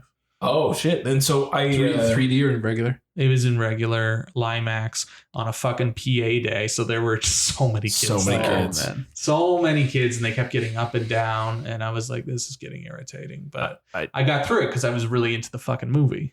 Yeah. I did 10:30 at night regular, and it was fucking packed. I'm not surprised. And it was also the PA day too, so I'm sure that kind of contributed to the factor. But it got a standing ovation. Oh yeah, people were clapping at the end. Yeah, people were clapping. Yeah, we had a few claps during ours as well. Ours was like roarous fucking cheers in mine. It was fucking nuts. Yeah, I was like, was this a TIFF premiere? Where the fuck am I? Like it does something like you're expecting something and it's totally different. Again, it completely like flips the narrative on what you were expecting. Yeah, just like the first one did. Yeah. Absolutely. And like I did have another issue. Spider-Man Noir wasn't anywhere to be found. He was there. He was there, but he wasn't. Nick Cage wasn't talking. Neither was Spider-Pig. I know. Well, you heard Mulaney say something. Yeah. Fingers crossed for part 2. That he comes back. Yeah. And I need more with the Spider Cat too. Oh yeah, Spider That's Cat. Anything with Spider Cat, I'm sold. Yeah. We were talking about the alleged spinoff. We were trying to figure out what we thought the alleged spinoff might be. And I think we've landed on, without giving too much away, I don't want to, Spider Cat and another little spider person that shows up that's relevant to the story. Oh, I see. Right. Yeah. I can get behind Yeah. We weren't sure about that, but still trying to dance around spoiler territory. Yeah. I would have thought it would have been a Spider-Gwen movie, but this was very much a Miles and Spider-Gwen. Yes, they definitely leaned into her character a lot more, which I thought was cool. She felt like a supporting character in the first one, and I thought she's a fucking full-blown lead in this one. There's also some speculation going around just because of the way that they like colored her world that she might actually be trans. Yeah, which is that would be kind of that would make sense. Yeah. It's an interesting take. I don't think it's going to come to fruition. I don't know what's going to happen, but just the way that the way the character plays out in her journey, I can see why. And like the abstract coloring. Yes. Yeah. I can see why. Because it seemed like really specific color choices, which was like, oh, that's interesting. And it was always that way in her world. I didn't pick up on that. Yeah. I saw something on, I think it was Twitter, that they compared her world to like Cinderella. And like the way the color palette of when Cinderella's dress is getting ripped up by her evil sisters and stuff. Yeah. It's very much like, what's the word I'm looking for? An homage? Yeah. To that specific scene in Cinderella. And they did like the color comparisons between that scene and that. Yeah, I mean, we'll see what plays out. But like there was very deliberate choices that were being made in there, which was... There was deliberate choices the whole way through. Yeah. How do we feel about Spot? I love Schwartzman. So do I. I love Schwartz. Unabashedly love Schwartzman. He was decent as Gideon Graves, so I knew he was going to be fine as the Spot. Yeah. Who did you think it was? I'm not gonna lie. For the first like half of the movie, I was fairly confident that was David Spade because it totally like some of the lines he said, I'd listen. After the movie, he was like, "Yeah, David Spade is Spot. It was pretty good." I was like, "That wasn't David Spade." It's like, oh, now it makes sense. Yeah, Schwartzman. Yeah, Schwartz. yeah, Gideon Graves himself. No, that's. I thought, you know what? I liked how they set him up as kind of this silly side villain, and then that actually, well, fueled him. I like the idea that was kind of an interesting. The meta. The meta, right? It's it doesn't take itself too seriously, but it's got a lot of serious points to it, and it's very. I like your take on the identity side of it, Dave. I really wasn't watching it through that lens, but now thinking back, like that tracks. You know, the whole parents and that kind of thing. It's and it ties into the bigger story that they were working through his character. Well, like who is he, right? Like who are you, kind of thing. Are you? Yeah. Yeah. And like not belonging. There's a big arc there. Yeah. And to your point, Dave, there's a part in the trailer that really hit me, and it hit me twice as hard when I saw it in the theater. It's the part when he's getting chased by all the Spider-Mans. This isn't obviously a spoiler because it's in the fucking trailer. Spider people. Spider folks. And they weren't even all people. There was a good handful of animals. Yeah. Variations of spider. There's a line in it that he goes, all you guys are telling me how my legacy is supposed to be and how my story is supposed to be. And I'm just like, nah, I'm going to do my own thing. Yeah. And he goes on. And like, that was badass. That was a badass part. It's such a like that. That resonates with me of the fact that you're being told what you have to do and what your life is what your life is supposed to be. And this kid, and the meta-ness of what we're expecting from a Spider-Man movie. Exactly. Yeah. And it's just like, you know what? No, fuck that. No, fuck that. I'm going to do my own thing. Right. Yeah. And it hit that part of the trailer. I kept rewatching it. And then when it happened in the movie, it's so powerful. Hammers that point home. And it speaks to what these guys are doing with Spider-Man. They're literally they're reinventing it. I'm talking about Phil Lord and Chris Miller. They're reinventing it, and they're throwing expectation to the wind, and they're just doing what they want to do. Well, and I think that's one of the things I said to you immediately when we came out of the theater was, you know, you could tell it's made by people who love the movie, love the source material. They love all the characters and like every iteration of Spider-Man. I will love to go back to that movie and just freeze frame and see how much I can pick out. Yeah. You know, that to me, seeing how many were in the background. So many that are great jokes. And like, there's a cross promotion for the fucking game in the middle of the movie. Yep, that was great. It's really subtle. Yeah. Right. I love how subtle it was with some of the different references as opposed to an MCU movie where they would stop and fucking play the old X-Men fucking theme song when Patrick Stewart comes out. Yeah. Yeah. Little ham-fisted. It worked, but it was ham-fisted. Yeah. Also, big shout out to Issa Rae. Oh, yeah. She was great. And people were pissed off that she's pregnant and she's on the motorcycle. Like, well, she's a badass. She's a badass who could do whatever the fuck she wants. An animated fucking movie. And she's got to settle the fuck down. It's fine. And also Karen Sony. Oh, yeah. I loved him. As Spider-Man India. Correct. Yeah. Spider-Man India. Yeah. I love him as a character. I love him as an actor. He's a great actor. He's the guy who plays Gulpinder in Deadpool, right? Yes. Depinder. Yeah. And also our boy Brian Tyree Henry coming back. I love that man. I didn't realize that's who that was too. And Paperboy. Gotta get that Paperboy. Yeah, all right. And Mahershala comes back. Oh man, Mahershala. In those flashbacks, like great. Like, yeah. Can't keep Mahershala out. And I guess we can talk about Oscar Isaac. Oh yeah, well he was in the last one too. Oscar Isaac's really fucking good in this. Yeah, man. Like he's fucking intense. Do you know, actually, Oscar Isaac. As a thing, I was when he showed up on screen, I was like, oh well, yeah, he showed up in the last one too briefly, but in this one more so, I was just like, oh man, I remember I used to collect Marvel cards, like the trading cards back in the day. And I had a Spider-Man 2099. It was always one of my personal favorite ones that I owned just because just the art of 2099 looks it's always one of the coolest looking. Gorgeous. Yeah, I loved it. I love that it was like they still had the sketch marks on, Yeah. on him in the movie. I thought that was really fucking cool. Did I miss a part in the first one where he shows up? Am I? Is it like the end credits? It's- Like, yeah, it's a credits Does he scene. show up in the Yeah, credits? it's a credits scene, Oh, okay, all right. I'll have to go back and rewatch that. He shows up in like a post-credit scene, and then they do that goofy fucking the Spider-Man like. Oh, they do the meme thing. Yeah, okay. Yeah, and they which they do a lot. they do it a The lot in this. extreme version in this one. I giggled. Yeah, it's. But again, Also, someone also pointed out as a throwaway gag thing, and hopefully people who haven't seen it and go watch it can actually point it out to me and see if it is there. But apparently the Spider-Man popsicle is also chasing after him in the scene. Oh my! It's just in the background. That's amazing. Chasing him. They have like Spider Cop is there, and fucking the one with the bag on his head is there. Also like, the horse and the horse. Web slinger. Yeah. Magical. It's.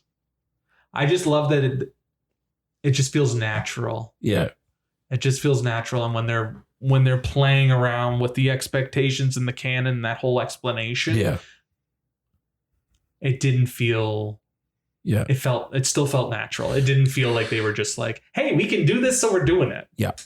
You know what? Now, to call back to something you said earlier too, it feels like probably the cleanest movie with a multiverse. You know, like it's fine. Absolutely. It feels like they actually got the. I feel like a lot of movies have been dancing around the idea of a multiverse recently. And this is the first one that I really feel like was clean. You know, it made sense. They didn't have to really. I was a big fan of that movie. You know what?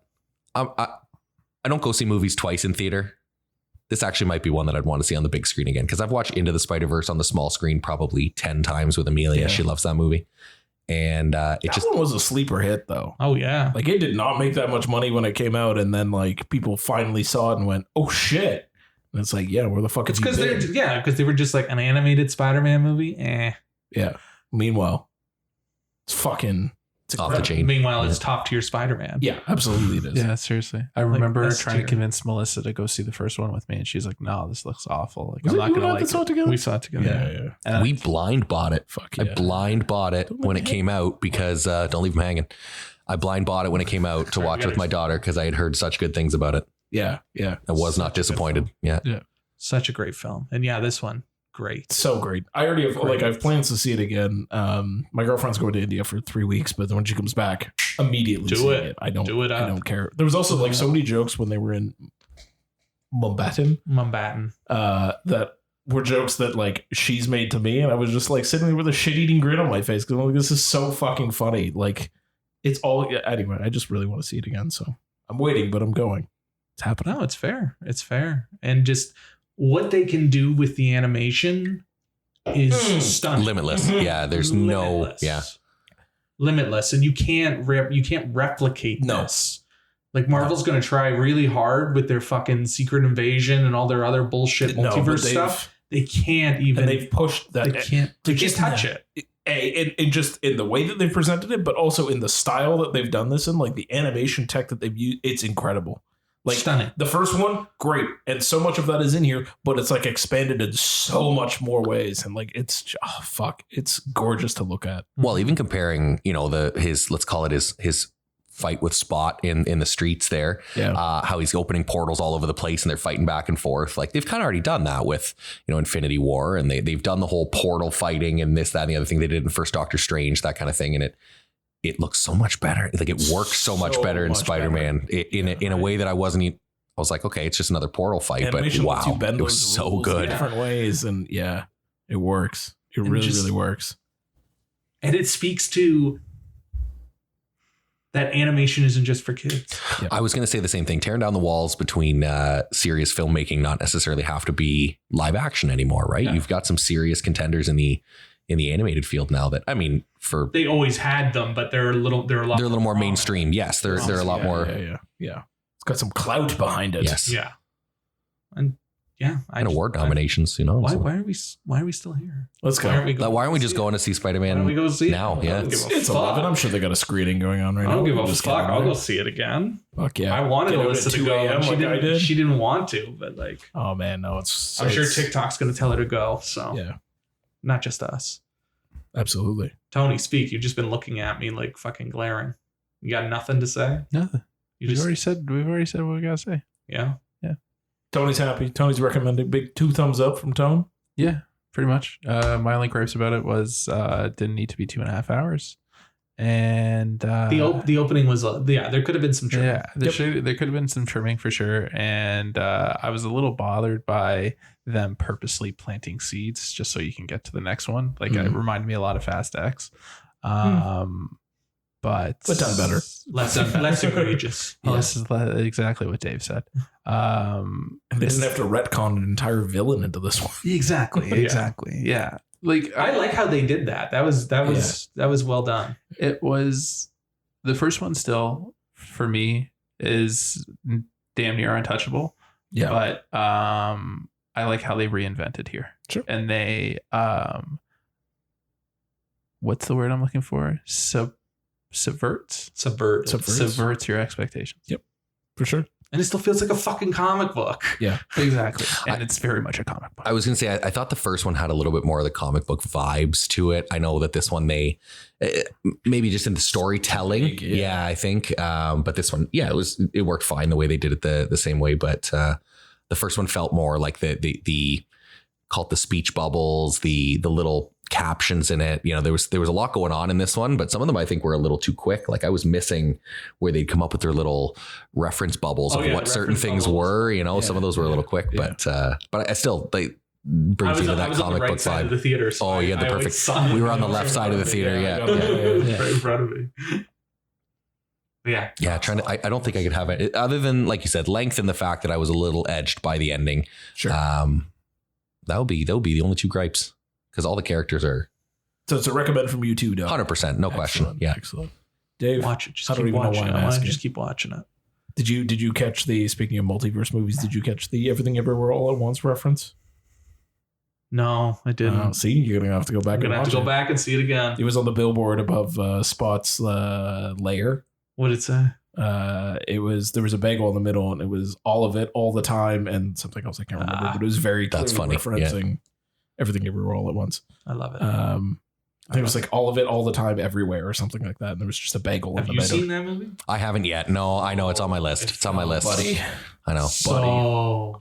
It's like number one. It's every list you look at. It's the top movie of the year. Like it's so good. It won Best Picture and it deserved it. Yeah, and that was a movie that Dave and I walked out of and went, run it again. Let's just, can we were like one of like 7 people in that theater. Yeah, and there's so much emotion, but it's just rocks. There's so much emotion. So much. It's worth it. I'll get around to it. Yeah. It's worth the watch. All right, that's our main segment. Dave, do you have something for us tonight or no? A New Blue. Do you? I can talk about A New Blue, yes. Oh, it's not show and tell. You know, I miss the show and tell. I'm sorry. You set a precedence, and then once you don't go through it, seems to be a visual medium, at least for us in the room. Now I got to stare at this fucking mug while he describes the Blu-ray to me. Go. What do you got? What did that boy buy? It's Dave's New Blues. So I'm still waiting for the Holy Grail 4K that Tony and I have on pre-order. That's should be coming in next week. I'm not even talking about the one you think I'm talking about. Damn it. I'm excited for that. I'm excited for that as well. The one I'm going to talk about is the Umbrella Entertainment release of I Saw the Devil. The fuck is Umbrella Entertainment? It's from Australia. I told you about it. Oh my god. It's an Australian outlet. 6th boutique outlet that we're using now? It's an Australian outlet. So wait, didn't you talk about this already, or did I talked about the movie? We talked about the movie. Oh yeah, because you were waiting for it. I was waiting for it. Now you have it. Have you seen I Saw the Devil? No. Okay, quick synopsis. Serial killer kills a pregnant woman. Her husband or her fiance is a cop, and he decides to go rogue, go on vacation for 2 weeks, and track him down and fuck with him. Oh. And then he finds out who he is, and then he starts fucking with him back, and it's a cat and mouse thing. Oh wow, yeah, bro, and it's Korean, that sounds pretty good. Yeah, Korean. It's fucking nuts. I was gonna say some of the best movies that have been coming out recently have been Korean movies. Yeah. Yeah, all I have to say is it's Korean, and you just know. And that's it. It's nuts, man. It's fucking off the wall. So I finally got it. Nice. So came with a nice there was a super limited edition. I think my copy was number 99 out of 500 they made. Okay. Which I was really excited about because I didn't know it was that limited. You got the double digit numbers. The great one, bud. So it has the great like the slip, the hard shell slip like Arrow does. Yeah. And then it has the art cards, obviously, the book, the essays. There's no essays. It's all behind the scenes stuff. I know you love your essays. I do love my essays. And comes with a poster with some great art on it. Then the slipcase with the Blu-ray. Sure. And yeah, it's supposed to be a Region B, but she plays. Take it. She plays. And yeah, I watched a little bit of the film. I watched that scene that we like with the taxi cab. And it looks... Okay, so I have seen I've seen a scene from this movie, and it's this taxi cab scene where they go through the taxi cab. You have showed me that scene before. Okay, so I've never seen the movie, but I've seen that scene. Yeah, that's it. Yeah. So stellar release. They have like a regular Blu-ray edition that's just the Blu-ray without the fixins. Yeah, and I highly recommend you find a way to ship it from Australia, or just go to Australia and go get it. Yeah. Next time I'm there, I'll keep it on my list. Yeah. So big ups to Umbrella. Nice. I'm not going to, I ordered a couple other movies from them, but I'm going to try to keep it minimal. Nice. Yeah, that's fair. I can't commit to another label. Yeah. Just don't fucking drag me into it too. Oh, I will. I mean, he's going to. Fucking hate you. I somehow can resist. I don't know. You're just magnetized by it, buddy. You start something. Except for the Lighthouse. I couldn't say no. This is true. I'm a fan of his lobster. I know you're a fan of his lobster. You know what's fucked up about that entire movie too? When we watched that at TIFF, we fucking hated it. I still fucking hate it. And I've watched it like twice now, and I want to watch it again. Like, what the fuck is that? It makes me angry. But I'm very excited for the 4K. Have you seen The Lighthouse? No, but it's funny because I knew you guys were talking about The Lighthouse, even though you didn't mention the movie. And for some reason, because I remember you both saying how bad it was, and I was like, "Isn't this like borderline Lovecraftian?" Like, yeah. So that's, and I was like, Willem Dafoe and Pattinson, Batman. Yeah, that's who it is. Pattinson. Yeah, it's again on my list. Just you like it. I liked it a lot, significantly better the second time. Oh my! So I got to watch it first and then watch it. Say third, but I don't think I've gotten to the third watch. You might be okay on the first time because you've heard a lot of like just like preface yourself. So maybe you'll come out on the just muscle through it. Like we were blindsided. Subtitles? Subtitles. I watch everything with subtitles. That's call me the freak. We saw it on a 5-movie day, and every movie had subtitles except that one, and that was the only one that needed it. That needed them. Well, no, Parasite needed subtitles. I think I could have gotten the gist of what was happening in Parasite without the subtitles. This movie, I needed the subtitles. But fuck, it's Robert Eggers, so you know what you're in for. Yeah. Period accurate lighthouse operators talking. That's it. In black and white. That's the part that really sells me on it. 4x3, and they're going crazy. Shot in Halifax. Yeah. That makes sense. And there's some angry seagulls, and there's Robert Pattinson jerking off to a wooden mermaid. Yeah. There's a as you do. I found an Airbnb in New Zealand that lets you stay in a lighthouse, and I'm like, the only way that I'm going is if I can dress up exactly. Gotta have the Willem Dafoe, the rubber suspenders, the blue. Yell at someone, why aren't you a fan of me, lobster? You're gonna have a fucking pipe. Fuck yeah! Period accurate corn cob. Only way to go. Yeah, fucking drinking oil. Absolutely, I'm gonna come in with a box of rations, and that's gonna last me the whole fucking 6 months that I'm on the rock. The crazy part is you probably wouldn't even be the first one to show up at that Airbnb like that. They're like, oh, another one. Oh, great, another Eggers fan. Great, yeah, I get it. Jesus. Just standing naked in front of the lighthouse, like. That's actually how they advertise the Airbnb. Yeah. Just got a whole bunch of pictures of people standing naked in front of the lighthouse. Again with this fucking Robert Eggers. Yeah, fucking Robert Eggers. Anyway, I Saw the Devil. Banger release. Absolute banger. I love it. Shall we wrap this up? Yeah, we're getting hyped for Tribeca. I know that. Yeah, that's a thing. That's a thing. And hopefully by the time you guys all listen to this, we will have applied for TIFF. Oh God, yeah. So can't wait for that to open up. On that. Hopefully we get approved. Yeah. I mean, we got Tribeca, right? If we get to Tribeca Film Festival, they got to approve TIFF, right? Like that's Fingers crossed. Fingers crossed. Do you for think they'll Finger have Guns. they'll have like a little spot where we can say like past film festival? Oh, I put it in the letter for sure. Fantastic. Fuck yeah. I Yeah, put you it in did. the letter. You excited for anything at Tribeca, Dave? Well, I just watched Chasing Amy, so I'm excited So for you're Chasing Amy. Yeah. And what else? I'm excited for Bucky fucking Dent. Bucky fucking Dent with Yeah. Directed by D. Cove. Excellent. Decov. I'm really looking forward to Scorsese's daughter's short film. Yeah. And Yeah. the one about Kotsur's dad. Oh yes. Yeah. Yeah. Yeah, I'm Yeah. looking forward This to will be that. good.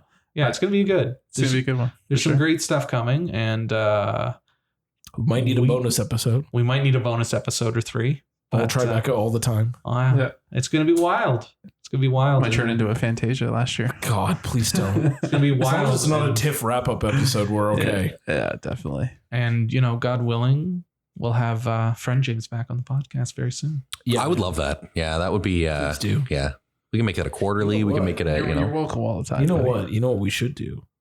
You should do just for Friend James, just to have him back, just to get an excuse to bring him back on. Not that we need an excuse, but we should. Just a shitload of kaiju movies. That's that's you know me too well. That's I was gonna say. That would be. We'll just watch it. Just a Godzilla-a-thon.